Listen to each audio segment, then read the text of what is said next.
Hey Diz, let's talk about the cognitive health crisis, or the mind crisis. Today, I'm going to clarify what I mean by paranoia. A paranoid social-emotional pattern, as I mean it, is one where a group is deeply confused about what can be attributed to us and what can be attributed to them.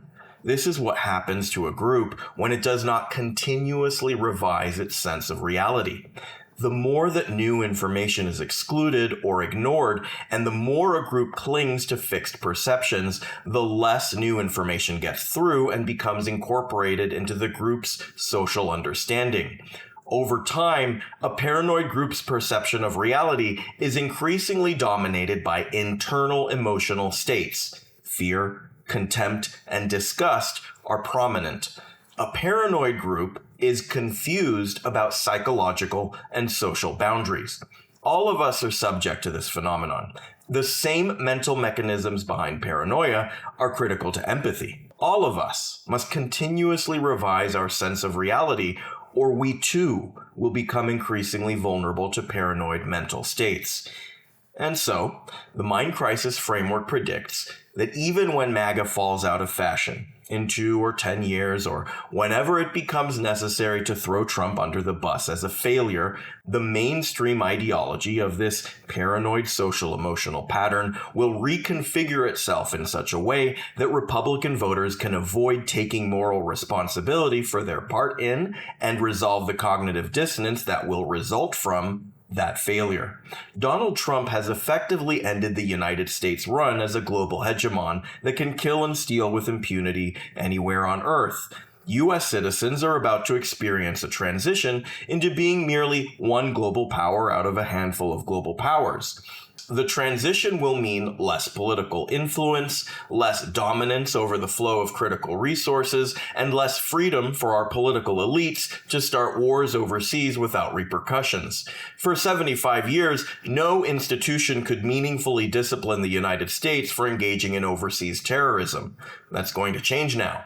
And that's good, but the United States will now enter the next phase of climate change with a reduced status that will impact its ability to manipulate the prices of goods. I believe this change will be rapid enough that it will become clearly attached to the Iran war, and that attempts to throw propaganda against the wall to explain it away will ultimately fail.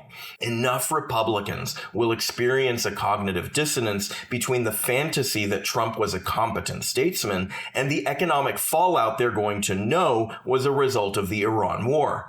Iran gaining power over the Strait of Hormuz that it did not previously have is also going to inoculate certain Republicans against the propaganda that will be required to continue pretending Donald Trump was a hyper-competent statesman. This is looking like it's going to be the greatest strategic defeat the United States has ever gone through, and Republicans are going to feel compelled to blame some other group for it.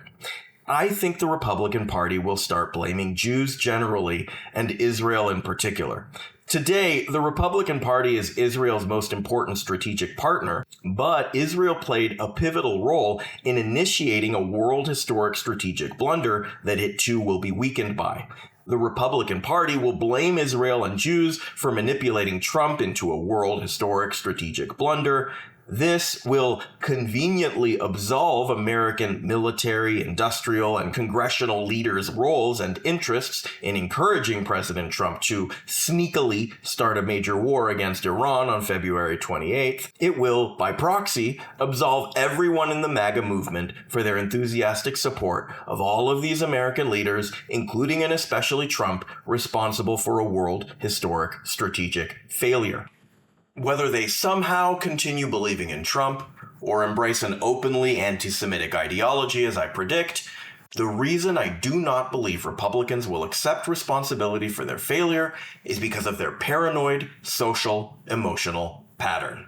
The paranoid right-wing mind cannot accept the reality of its racist biases, its sexist biases, its baseless beliefs about public health, its support for a degenerate, parasitic class of billionaires, its enthusiasm for an economic system that is destroying our climate, or its role in making an obviously incompetent bullshit artist the President of the United States. The paranoid mind cannot admit new information, and certainly not information that challenges its fundamental beliefs about us, the good guys, and them, the bad guys. All bad things are automatically attributed to them in accordance with internal emotional states. All criticism of right-wingers is dismissed without assessing the criticism. There are exceptions. Not every right-winger is past the point of no return and completely detached from reality, but that is the direction mainstream Republican ideology has been going in for decades. And sadly, Republicans are the vanguard in this regard. It's now the direction all of American society is going. In a world awash in information and noise, where attention is constantly being consumed, the paranoid mind has a competitive advantage. It bears a much lighter cognitive burden than those of us responsibly assessing and reassessing our understanding. Because the answer to every question about the outside world is based on an internal emotional state, the paranoid mind always has an answer at the ready. For this reason, a paranoid mind, while it may be driven by fear, may appear highly confident, even contemptful, elitist, and grandiose. And paranoia may be coming for all of us if we don't address what is driving the mind crisis.